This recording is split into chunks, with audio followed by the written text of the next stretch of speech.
Hi, my name is Michael Najera, and I am president of the Board of Trustees for the Socorro School District.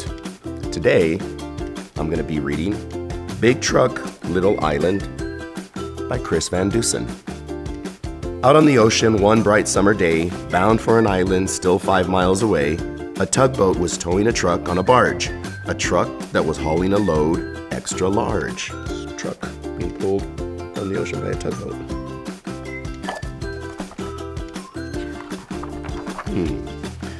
The cargo it carried was all under wraps, tied to the trailer with buckles and straps, facing a twisty and treacherous ride to get to the field on the far eastern side.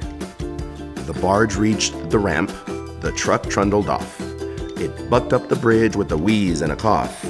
Then slowly but surely, it chugged up the road, lugging its 20-ton, oversized load. One narrow roadway transected the aisle, and the driver had driven it less than a mile when he came to a switchback terribly tight, then felt the whole payload shift off to his right. Truck driver looks like he's panicking as his load is shifting to the side. The trailer was tipping, everything slipping. The wheels in the way back were no longer gripping. They skidded and slid off the road, and then thud! They landed and lodged in the soft, sticky mud. So the trailer slid off the road. Is he stuck? Two cars in a hurry arrived from the north. Then from the south came a third and a fourth. They waited and wished that the traffic was flowing. They had things to do, and they had to get going.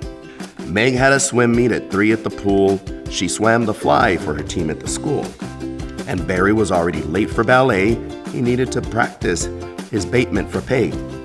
Pete had a project to finish with Paul, a working volcano with lava and all. And Sue had to be at the dog wash with Bunk, her sheepdog who tried to make friends with a skunk. Bunk needs a bath. Parental frustration soon started to show. How could they get where they needed to go? They stewed and they steamed. Their faces grew red.